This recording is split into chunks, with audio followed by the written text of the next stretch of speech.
the technology likely to have the greatest impact on the next few decades has arrived. And it's not social media, it's not big data, it's not robotics, it's not even AI. And you'll be surprised to learn that it's the underlying technology of digital currencies like Bitcoin. It's called the blockchain. Blockchain. Now, it's not the most sonorous word in the world, but I believe that this is now the next generation of the internet, and that it holds vast promise for every business, every society, and for all of you individually. You know, for the past few decades, we've had the Internet of Information. And when I send you an email or a PowerPoint file or something, I'm actually not sending you the original, I'm sending you a copy. And that's great. This is democratized information. But when it comes to assets, things like money, financial assets like stocks and bonds, loyalty points, intellectual property, music, art, a vote, carbon credit, and other assets, sending you a copy is a really bad idea. If I send you $100, it's really important that I don't still have money and that I can't send it to you. So this has been called the double spend problem by cryptographers for a long time. So today, we rely entirely on big intermediaries, middlemen like banks, government, big social media companies, credit card companies, and so on, to establish trust in our economy. And these intermediaries perform all the business and transaction logic of every kind of commerce, from authentication, identification of people, through to clearing, settling, and record keeping. And overall, they do a pretty good job, but there are growing problems. To begin, they're centralized. That means that they can be hacked, and increasingly are. And JP Morgan, the US federal government, LinkedIn, Home Depot, and others found that out the hard way. They exclude billions of people from the global economy. For example, people who don't have enough money to have a bank account. They slow things down. It can take a second for an email to go around the world, but it can take days or weeks for money to move through the banking system across the city. And they take a big piece of the action, 10 to 20%, just to send money to another country. They capture our data, and that means that we can't monetize it or use it to better manage our lives. And our privacy is being undermined. And the biggest problem is that overall, they've appropriated the largesse of the digital age asymmetrically. And we have wealth creation, but we have growing social inequality. So what if there were not only an internet of information, what if there were an internet of value? Some kind of vast, global, distributed ledger running on millions of computers and available to everybody, and where every kind of asset, from money to music, could be stored, moved, transacted, exchanged, and managed, all without powerful intermediaries. What if there were a native medium for value? Well, in 2008, the financial industry crashed, and perhaps propitiously, an unknown or anonymous person or persons named Satoshi Nakamoto created a paper where he developed a protocol for a digital cash that used an underlying cryptocurrency called Bitcoin. And this cryptocurrency enabled people to establish trust and do transactions without a third party. And the seemingly simple act set off a spark that's ignited the world, that has everyone excited or terrified or otherwise interested in many places. Now, don't be confused about Bitcoin, okay? Bitcoin is an asset. It goes up and down, and that should be of interest to you if you're a speculator. More broadly, it's a cryptocurrency. It's not a fiat currency controlled by a nation state, and that's of greater interest. But the real pony here is the underlying technology. It's called blockchain. So, for the first time now in human history, people everywhere can trust each other and transact peer-to-peer. And trust is established not by some big institution, but by collaboration, by cryptography, and by some clever code.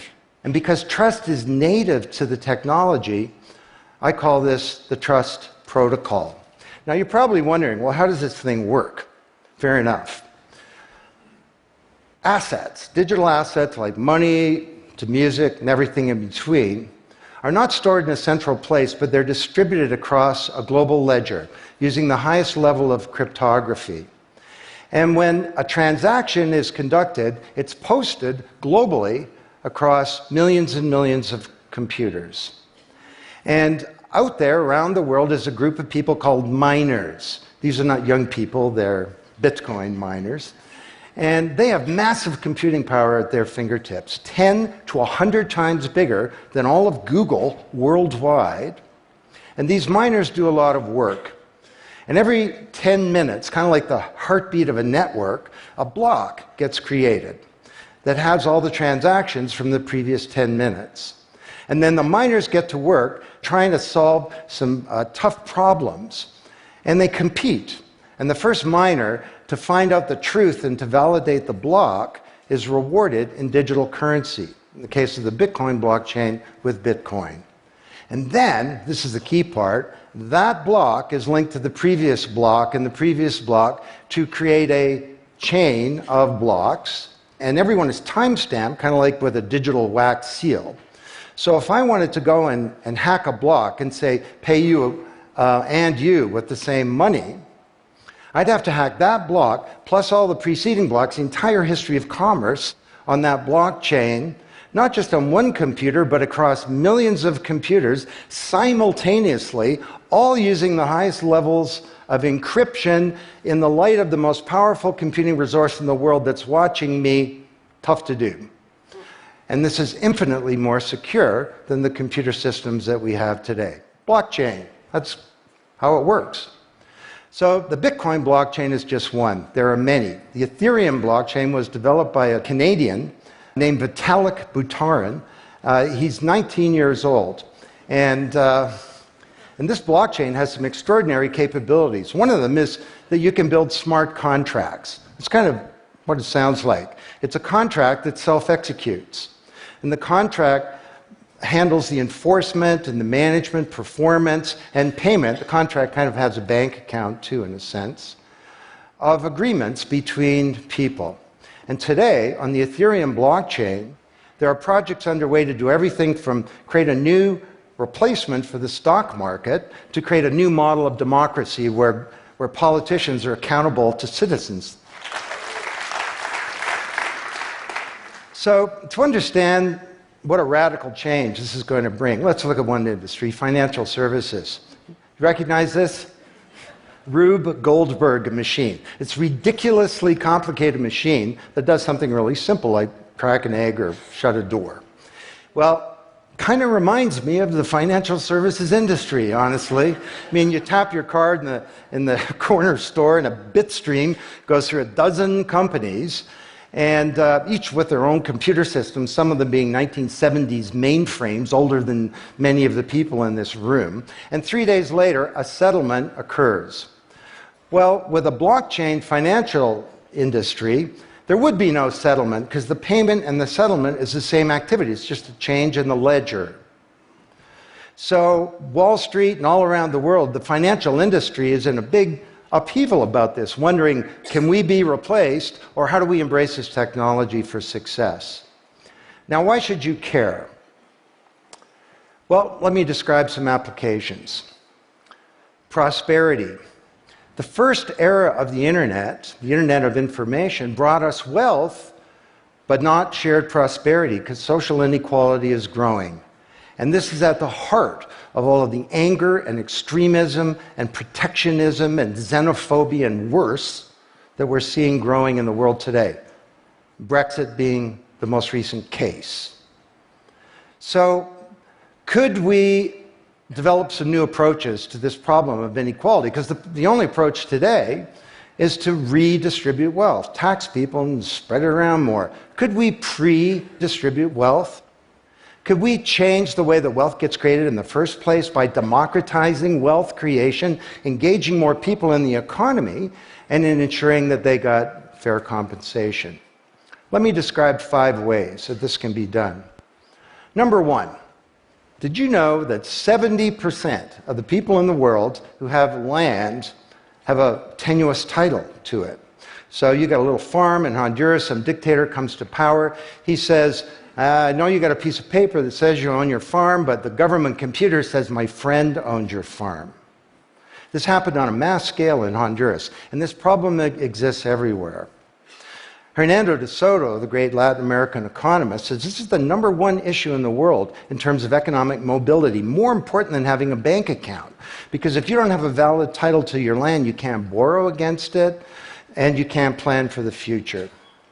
So today, companies are working with governments to put land titles on a blockchain. And once it's there, this is immutable. You can't hack it. This creates the conditions for prosperity for potentially billions of people. Secondly, a lot of writers talk about Uber and Airbnb and TaskRabbit and Lyft and so on as part of the sharing economy. This is a very powerful idea that peers can come together and create and share wealth. My view is that these companies are not really sharing. In fact, they're successful precisely because they don't share. They aggregate services together and they sell them. What if rather than Airbnb being a $25 billion corporation, there was a distributed application on a blockchain, we'll call it Airbnb, and it was essentially owned by all of the people who have a room to rent.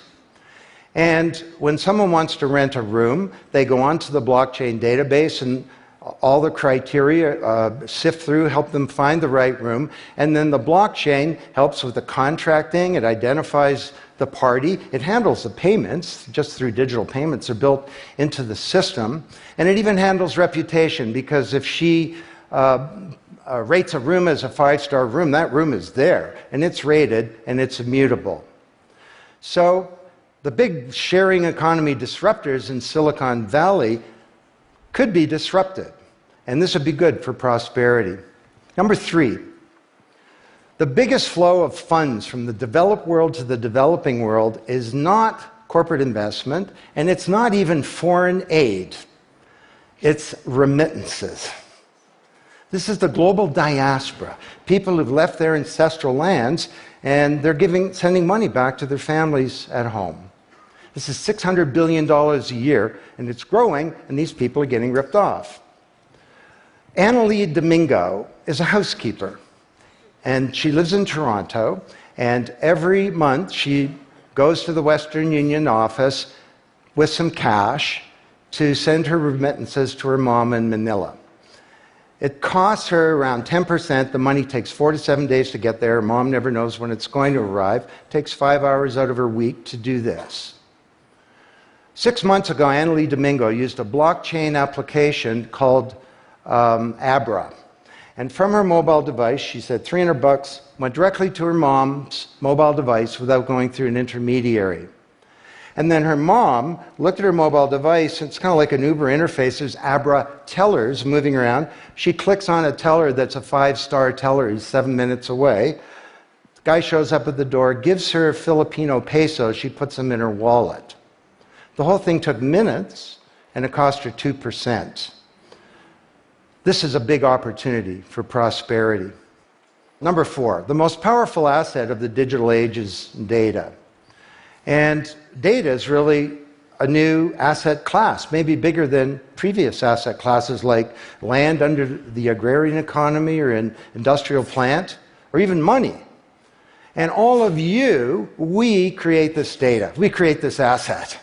And we leave this trail of digital crumbs behind us as we go throughout life. And these crumbs are collected into a mirror image of you, the virtual you.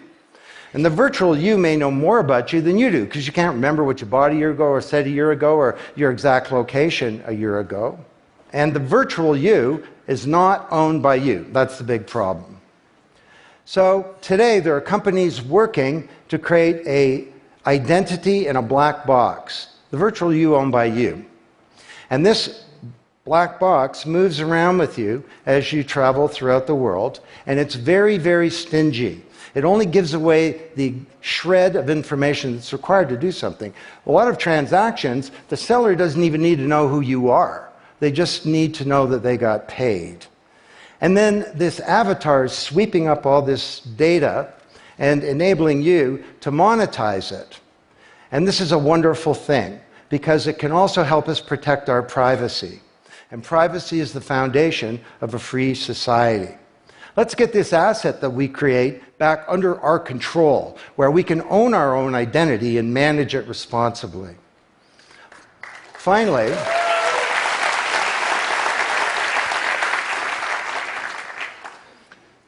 number 5, there are a whole number of creators of content who don't receive fair compensation because the system for intellectual property is broken. It was broken by the first era of the internet. Take music. Musicians are left with crumbs at the end of the whole food chain. You know, if you're a songwriter, 25 years ago you wrote a hit song, it got 1 million singles, you could get royalties of around $45,000. Today you're a songwriter, you write a hit song, it gets 1 million streams, you don't get $45K, you get $36. Enough to buy a nice pizza. So Imogen Heap, the Grammy-winning singer-songwriter, is now putting music on a blockchain ecosystem. She calls it mycelium. And the music has a smart contract surrounding it. And the music protects her intellectual property rights. You want to listen to the song, it's free, or maybe it's a few microcents flow into a digital account. You want to put the song in your movie, that's different, and the IP rights are all specified. You want to make a ringtone, that's different. She describes that the song becomes a business. It's out there on this platform, marketing itself, protecting the rights of the author, and because the song has a payment system, in a sense a bank account, all the money flows back to the artist, and they control the industry rather than these powerful intermediaries. Now this is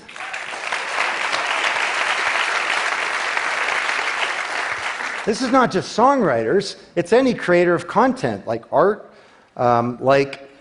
inventions, scientific discoveries, journalists. There are all kinds of people who don't get fair compensation, and with blockchains, they're going to be able to make it rain on the blockchain. And that's a wonderful thing. So, these are 5 opportunities out of a dozen to solve one problem, prosperity, which is one of countless problems that blockchains are applicable to. Now, technology doesn't create prosperity, of course, people do. But my case to you is that, once again, the technology genie has escaped from the bottle, and it was summoned by an unknown person or persons at this uncertain time in human history, and it's giving us another kick at the can, another opportunity to rewrite the economic power grid and the old order of things, and to solve some of the world's most difficult problems, if we will it. Thank you.